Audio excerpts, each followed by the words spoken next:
Bonsoir à tous et merci de toujours nous suivre sur RTI2, la chaîne plus proche des populations.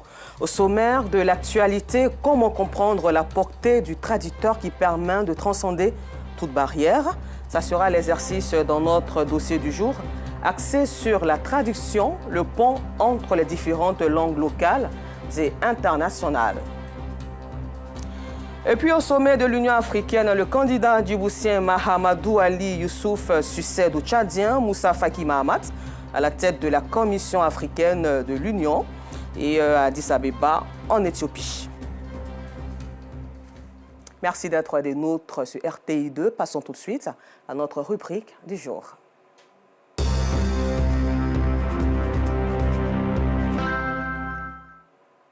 L'être humain ne peut vivre sans communiquer en dépit du fait qu'il existe plusieurs peuples avec chacun sa langue locale qui lui est propre. Les difficultés se posent lorsqu'un ressortissant d'un groupe bien donné veut communiquer avec une personne d'une communauté différente. Là surviennent les blocages, d'où la nécessité d'un interprète ou d'un traducteur pour faciliter la conversation. Le dossier, la traduction, le pont entre les différentes langues locales et internationales est l'affaire de notre reporter Théodore Zouzou qui nous amène à comprendre la portée du traducteur qui permet de transcender toute barrière. École ivoirienne des sourds, quartier Solik 2, commune de Yopougon, district autonome d'Abidjan. Aucun élève dans la cour ni dans les salles de classe. Il n'y a pas cours aujourd'hui. Yapi, enseignant traducteur, est venu faire un tour en compagnie de sa fille Danielle. Il n'est pas le seul travailleur à être à l'école ce jour non ouvrable. Yapi échange avec l'une des maîtresses de l'établissement. Et c'est en ce moment qu'arrive un autre travailleur qui, lui, est malentendant. La conversation entre les trois collègues est différente. C'est étrange pour la fille de Yapi qui ne connaît pas le langage des signes. Pour satisfaire sa curiosité, Daniel interroge son père. Mon papa, ce monsieur veut quoi? C'est un malentendant. J'entends très bien, donc le geste me semble un peu bizarre. C'est pourquoi il a demandé à mon papa ce que le monsieur me disait. C'est nécessaire qu'il y ait quelqu'un pour traduire, afin qu'il puisse comprendre. Son géniteur saisit l'occasion pour donner les raisons qui l'ont poussé à devenir traducteur ou interprète. J'ai choisi d'interpréter parce que la communication entre les entendants et les malentendants constitue vraiment un véritable problème. Parce qu'eux n'entendent pas, donc c'est à travers la langue des signes qu'ils communiquent. Or, tout le monde n'a pas appris la langue des signes. C'est pourquoi je me suis intéressé à la langue des signes pour pouvoir les aider à communiquer avec le reste de la population. Pour surmonter son handicap, le malentendant peut compter sur ses collègues par moment. Quand les parents viennent pour les renseignements, moi, en tant que malentendant, je n'arrive pas à les comprendre, mais il faut qu'il y ait quelqu'un pour traduire ce que les gens disent pour que moi aussi je puisse être en pleine communication avec eux.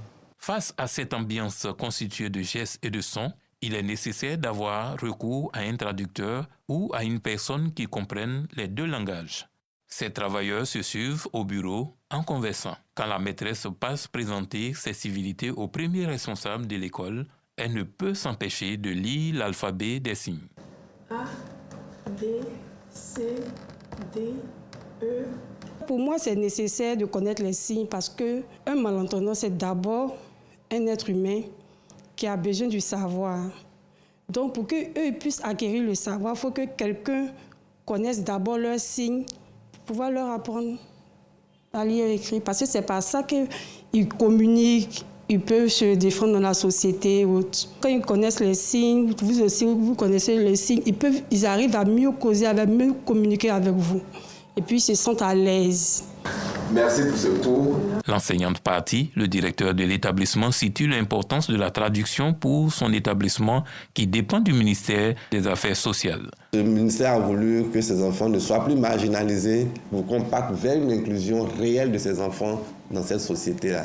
Comment peut-on parler de leur inclusion, de leur socialisation, si aucune forme de communication ne peut s'instaurer entre ces personnes en situation de handicap et les personnes dites, disons, normales. Et donc, c'est pour briser cette barrière de la langue que, pour nous, il est opportun, voire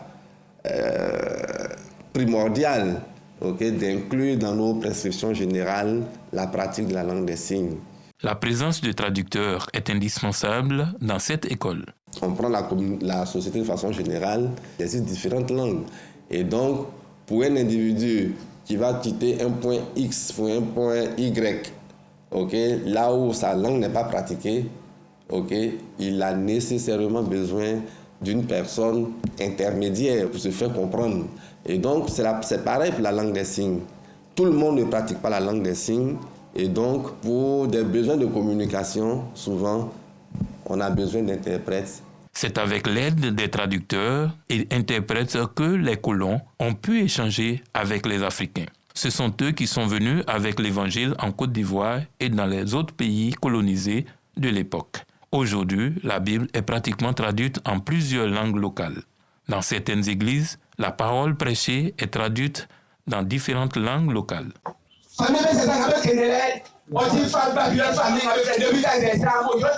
Au sein d'une église, on parle le même langage. On parle la même langue, on n'est pas de même ethnie. On est obligé de traduire un autre dans la langue nationale qu'est le français. Mais où sont formés les traducteurs? Direction, une école du plateau d'Oku dans la commune de Cocody à la tombée de la nuit. Un cours particulier pour ses apprenants en alphabétisation. Ça c'est un, ça c'est ça c'est on. Quand on parle, on traduit la langue pour ceux qui ne comprennent pas la langue que nous parlons. Si c'est le baoulé que nous enseignons, nous traduisons ça pour ceux qui ne comprennent pas le baoulé, que ce soit le malinké ou le sénoufo. Cet élève du niveau 3 arrive à lire, écrire et comprendre les langues enseignées. Moi, je suis Maoka. Bété, baoulé, dida et gagou. En parlant langue, quand je vais dans les villages, ça me permet de communiquer avec eux, les langues. Effectivement, la main qu'elle traduit, ça me permet de suivre les cours. Pour l'enseignante, c'est par amour qu'elle dispense les cours en langue locale. En langue, j'arrive à enseigner parce que je connais l'alphabet, je connais les phonétiques. Et puis encore, j'ai l'amour de l'enseignement. Tout cela me permet de transmettre cela aux autres. Aka, kasika. En baoulé, on dit kala, c'est compter de l'argent. Cette manière de pouvoir transcrire sur un papier l'oralité, même lire en d'autres langues du pays, séduit les apprenants. Quant au fondateur de l'établissement, il nous donne les raisons de la nécessité d'associer ces cours en langue locale à l'alphabétisation institutionnelle. La langue maternelle peut faciliter l'apprentissage à un individu parce qu'en chaque individu, il y a un schéma linguistique qui, lui, est propre dès sa naissance. Et donc, lorsque vous utilisez sa langue maternelle, eh bien, il est comme le poisson dans l'eau. L'apprentissage, lui, est aisé. La langue maternelle, selon les chercheurs, les études, est un atout pour l'apprentissage de façon générale et en particulier les langues étrangères. Pour lui, la traduction s'avère plus que nécessaire en matière de communication entre différents peuples. En Afrique, de façon générale, l'enseignement est donné dans les langues étrangères. Et nous avons besoin de la traduction pour construire des ponts entre nos différents peuples. Parce que lorsque vous traduisez, il y a un respect mutuel. Je connais mieux l'autre et donc j'ai plus d'égards, plus de respect pour lui. Et cette traduction également permet de mieux saisir les messages de nos gouvernants. Pour lui, la traduction s'avère plus que nécessaire en matière de communication entre différents peuples. Aujourd'hui, les traducteurs s'avèrent d'autant plus importants que face à leur rareté, l'intelligence artificielle l'intègre au téléphone mobile. Majuscule désactivé. L, O, R, R. Quel environnement, s'il vous plaît? Je suis en plein air, je suis... À une école, il y a un monsieur juste devant l'écran qui a une chemise beige, peut-être, et puis un petit sac marron, noir. Cette application sur le smartphone permet de comprendre les langues de tous les pays, ce qui transforme le monde en un véritable village.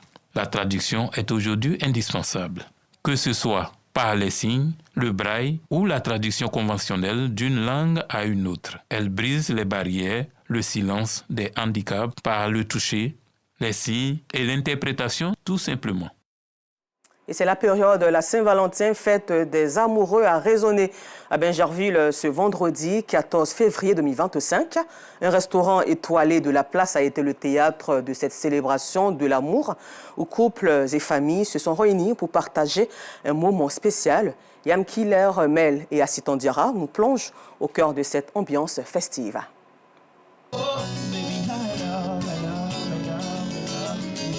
La Saint-Valentin est devenue pour certains un jardin secret où les fleurs de l'amour s'épanouissent.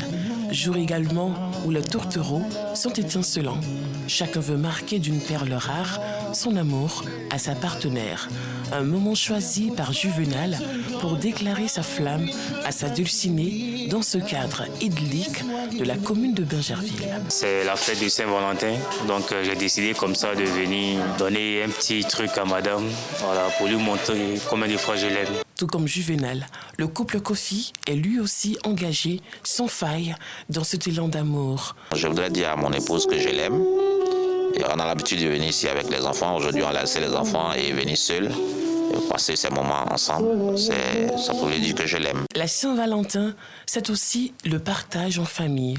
Aucun membre de la famille Lago n'a voulu se faire compter cette célébration dans ce cadre enchanteur. J'ai préféré venir avec toute la famille parce que pour moi, la Saint-Valentin, c'est vrai que nous célébrons l'amour, mais avec les enfants, je peux dire aussi que tout ça, c'est l'amour aussi avec les enfants. C'est un événement heureux. Parce que l'amour envoie la paix dans la famille. Donc, on a décidé de venir avec les enfants. Venir vivre cet amour-là ensemble. Célébrer ce moment vient souvent comme une thérapie. L'amour, ça se célèbre. Donc voilà, naturellement, on a pensé à vouloir faire plaisir aux gens à travers la musique, la bonne musique, la bonne bouffe.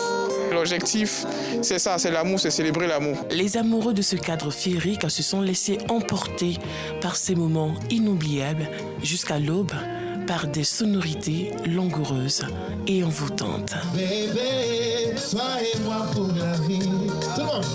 Bébé, on est fait l'un pour l'autre. C'était un reportage commenté par Joël Gosset.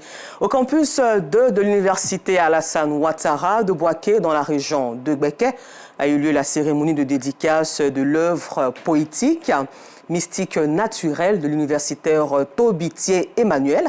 Et dans ce livre de 59 pages, l'auteur célèbre la nature dans toute sa complexité et sa beauté en la présentant comme un espace sacré où se dévoilent les mystères de l'univers.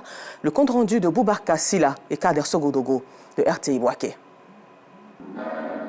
La salle American Corner de l'université Alassane Ouattara sert de cadre à la dédicace de Mystique naturelle, une œuvre poétique de Tobitier Emmanuel, professeur titulaire de poésie négro-africaine. Ce livre de 59 pages se distingue par sa profondeur philosophique et son engagement à transcender les frontières disciplinaires. L'auteur invite le lecteur à percevoir la nature comme un bien commun et à s'unir dans une démarche respectueuse envers la planète. Dans un style standard et accessible à tous, l'écrivain explore les intersections entre la science, la spiritualité, la société et la littérature. La poésie, en tant que littérature concurrentielle de la contemporanéité, peut être le creuset de l'assemblage entre l'écologie, la société et le monde surnaturel, d'où mystique naturel. Mystique naturel parce que la poésie transcende les apparences premières. Pour les participants,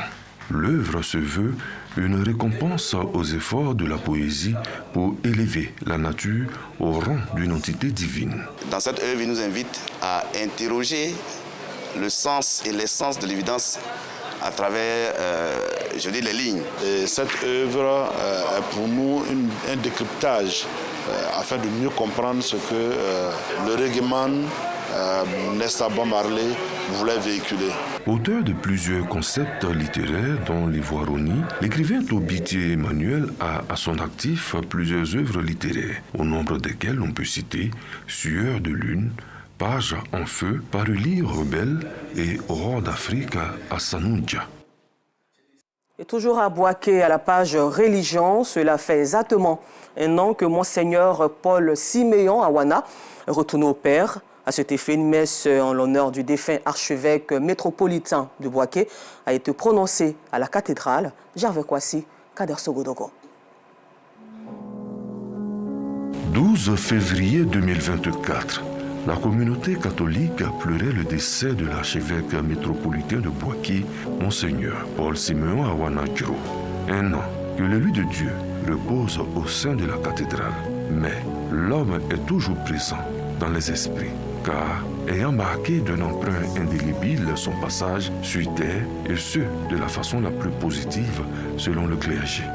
Les fidèles, mais aussi les anonymes, sans compter avec des dignitaires d'autres religions venus prier pour le repos de l'âme de l'illustre disparu. Prières, louanges, adorations et offrandes ont marqué cette messe de Requiem qui a enregistré la présence de hauts dignitaires de l'Église catholique. Monseigneur Jacques Asanvo Aïwa, archevêque métropolitain de Bouaké. Monseigneur Joseph Kapouaka, évêque du diocèse de Yamoussoukro. Alain Pierre Yao, vicaire général de la cathédrale, pour ne citer que ces trois éminents hommes de Dieu dans un ensemble de plus de 50 serviteurs. C'est d'abord l'homme d'église et en venant ici, il y avait une situation de crise au niveau national et il a joué aussi un grand rôle dans le rapprochement des différentes parties. Donc ce qu'on retient de lui, c'est l'homme de foi, homme d'église, pasteur, à la fois dans l'église et aussi dans la société pour jouer ce rôle de trait d'union, de réconciliateur. Les fidèles qui ont fait le plein de l'enceinte de la cathédrale témoignent de la grandeur du défunt Monseigneur. Monseigneur Awana est un homme de paix. C'est un homme de dialogue. Monseigneur Awana était papa pour toutes les communautés religieuses. Mon grand souvenir de l'homme, c'est la fraternité qu'on a vécue ensemble. Ce qu'on retient de Monseigneur, c'est l'homme de Dieu bienveillant, qui était toujours près de son peuple, toujours près de ses fidèles. C'était un homme bien, qui était rassembleur et qui arrivait à trouver les mots pour rassembler tous les fils. Monseigneur Paul Siméon Awana Djiro ne cède plus physiquement de ce monde, mais il continue de veiller sur ses fidèles depuis le royaume céleste, aux côtés de son Créateur, qu'il a envoyé ici-bas pour exécuter la mission à lui confier.